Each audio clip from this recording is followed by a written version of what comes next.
Anybody else? All right, we'll go ahead and get started. First off, thank you for being here today. When I look behind me, this is one of the largest gatherings I can recall, at least in recent history, of public safety professionals from across our county, which really signifies the importance of what we have to share today. So again, thank you for being here. Thank you for being part of this. I'm Cody Rohrbach. I'm the fire chief for Spokane County Fire District 3, as well as the board chair for Spokane County Regional Emergency Communications, our 911 regional center for the county. I stand here in solidarity today with public safety professionals from around the county to express our concerns with House Bill 1258. House Bill 1258 was recently introduced in the Washington State legislature by representatives from District 3, Representatives Ormsby and Hill, on behalf of the city of Spokane. We stand in opposition because House Bill 1258 would disproportionately take tax dollars from the county, from Spokane County, from the greater region, and direct those tax dollars disproportionately into the city of Spokane. We fully support the equitable apportionment of those tax dollars to the city of Spokane, but not at the expense of our regional community. When we look at the period of 2020 from 2024, we see that the city of Spokane received over $14 million in services from the regional center with those 911 tax revenues, and they generated just over $11 million in revenues during that period. So in summary, they utilized in excess of $3 million more in services than they generated, and this bill, on top of that, would further that disproportionate allocation of tax dollars into the city at the expense of the entire community. While the city of Spokane does have significant call volume, they do generate 55% of the overall emergencies inside the county. We can't ask the rest of the county to disproportionately bear the financial burden for them. This really isn't fair. It's not even sustainable. For years, our 911 tax dollars have been distributed fairly across the state based on population. This system has worked because it ensures that all communities, big and small, and keep in mind, there's a lot of other cities besides the city of Spokane. So it's all the other major cities, it's our suburban, it's our rural communities that this would disproportionately impact. They've always had the resources they need to be successful and support a 911 system inside the county. As you can see, our county's growing, and we're trying to collectively prepare for that future together as regional partners and collaborators. And this House bill would seek to dismantle a system that's worked very effectively for us for many years, giving the priority to one city at the expense of the rest of the regional community. Bill does not solve funding problems, it creates new ones. Redirects those funds away from all of our cities in the region back into the city, and what's even more troubling is how narrowly this bill is written. This is targeted legislation at the state level. However, it would only apply to one city in the entire state, the city of Spokane. If this was really a great way to fund emergency services across the state, why isn't the state adopting this approach? And the reason for that is it's not equitable. It's not in the best interest of public safety, and it's not in the best interest of our community. And so that's why we've gathered here today, is to go on record to urge our lawmakers to reject this bill. It's bad for public safety, and it's bad for our community. With that, I would like to turn it over to Spokane County Sheriff and also fellow board member John Knowles. Thank you, Chief Rohrbach. I think all of the points Chief Rohrbach made were well stated. As the elected sheriff of Spokane County, I represent all citizens of Spokane County, to include those who live and work inside incorporated areas, to include the city of Spokane Valley, Cheney, Airway Heights, Deer Park, Medical Lake, and so forth, and even the residents living inside, or I'm sorry, in the unincorporated Spokane County.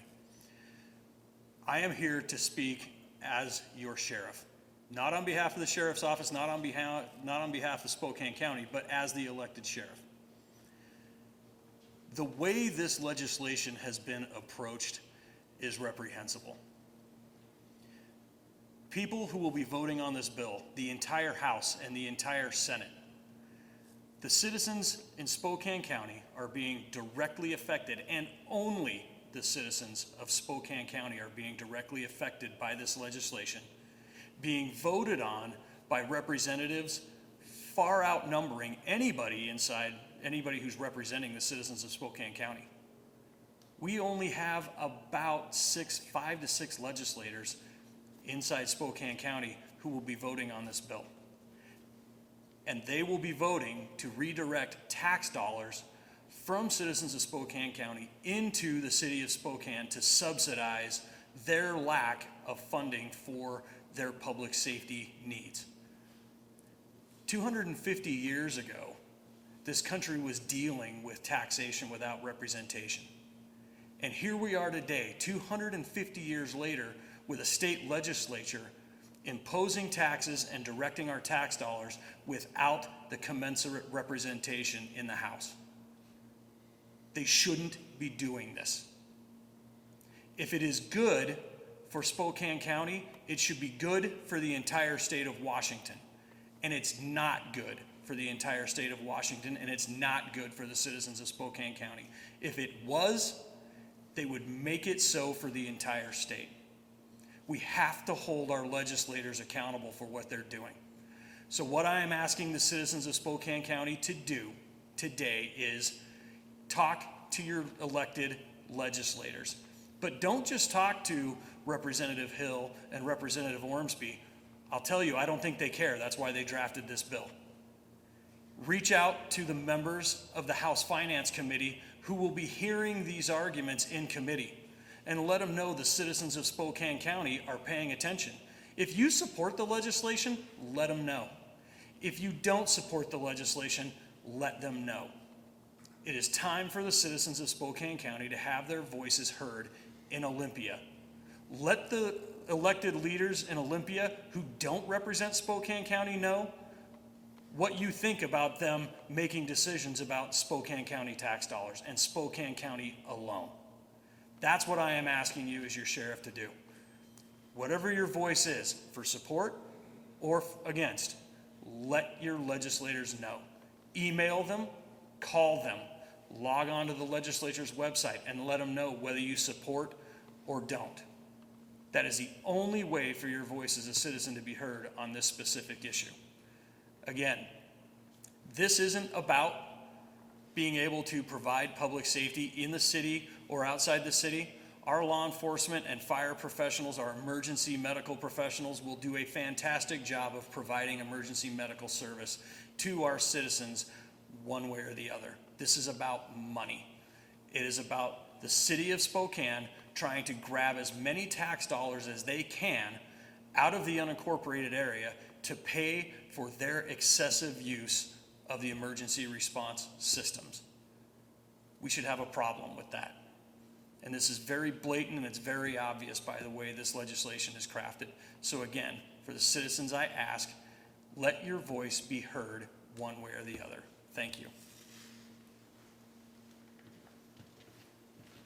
We'll now open it up for any questions. I appreciate the large gathering here. Do you plan these agencies one by one going to Olympia and actually testifying how you feel about the bill, or are you just complaining to us? Yeah, so there are folks, including myself, scheduled to testify tomorrow. The hearing's in the Finance Committee tomorrow at 1:30, so a group, and I don't know how many others.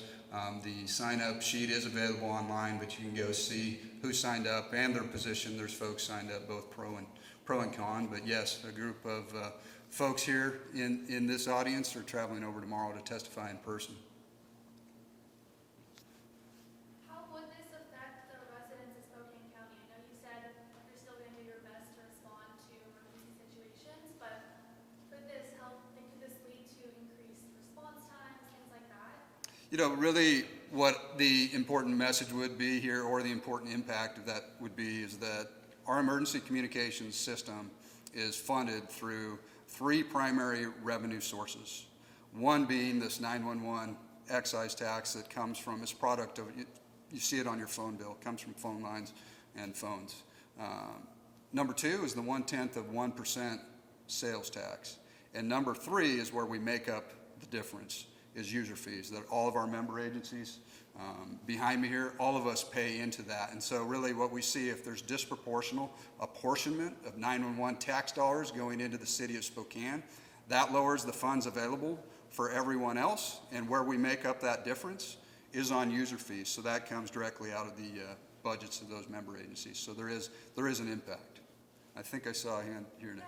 Could you elaborate more on that impact? Like, I mean, the numbers, that makes sense, but more of like a description of what these numbers and these changes in tax apportionment would mean for the counties. Yeah, we tried to quantify that. So what we did is we went back in time and looked as if the taxes had been apportioned based on the city of Spokane's overall usage of the system, same as every other member agency, and then we apportioned the tax dollars 0.1% based on tax origination, and the 911 excise tax dollars based on population, to try and get try and quantify what that impact would be. And so from the period of 2020 to 2024, the city received over $14 million in 911 services. During that same period, they generated just over 11 million in 911 tax revenues, right? So during that period from 2020 to 2024, they received over $3 million in services as compared to the revenues they generated for 911 tax dollars. And so when we look at that period, we could say, well, then those costs, the additional cost for this House bill, this apportionment, is on top of that. It's on top of the subsidy that's already occurring, and that was one of the big reasons for the strong opposition for this group, is it would only further the disparity that's happening between the county and the city. And historically, we'd never really looked at those numbers because everybody was together. It was a regional partnership. There was no need to apportion those dollars. It was all for the benefit of the entire community. When the House bill dropped, it forced us to go back and look at, as if apportionment were to occur, what would it do to us? So we have not only the delta of $3 million that occurred over the last 4 to 5 years, we also have what this bill would generate on top of that, an additional apportionment for the city of Spokane. And there's no provisions inside the bill to reimburse for those services that are already provided on behalf of the city of Spokane.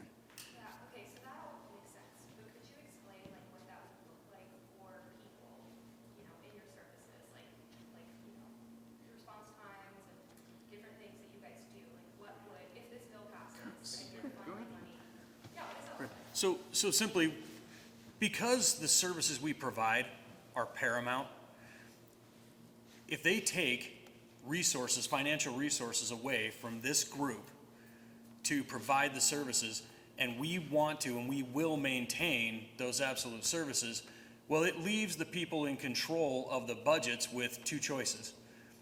Cut services in other places, right? Because public safety is paramount. Public safety is paramount, and that is one of the primary, if not the primary, responsibility of government. So it means we're either going to have to raise taxes on the people that we serve to cover what was lost because of this bill, or we are going to have to cut services somewhere else in government and we're doing it because the city of Spokane doesn't want to have to do that. I mean, the fact of the matter is, this is what the city of Spokane would face without this legislation, is to cover their bill because they don't want to become part of SHREC. And if they became part of SHREC, this becomes a moot point. But there's a control issue there. But if they decided that they didn't want to be part of SHREC, their costs to operate at the level that they use services are going to go up, even more than they already are. And so they're faced with the idea that they would either have to raise taxes again or cut services in other places to maintain public safety levels. That's the outcome. Those are the choices we would be facing. But mind you, we are going to make sure that we fund public safety first. Does that answer that? Yeah. Okay, perfect, thank you. Any other questions for me? Okay, sorry. So based on, Chief Rohrbach mentioned, like you said, the delta of like all the funding sources and all that good stuff. But do you have a number for like, based on last year's numbers for tax collection or something like that? If this bill were to pass, how much in that complicated formula you would have to give to the city? I'll leave that to Chief Rohrbach or somebody behind me. Yeah. So yes is the short answer, but I do not have those numbers committed to memory. But we did do it by each period, each year, 2020, 2021 consecutively. Anything else? All right, thank you everybody for coming today. We appreciate your time.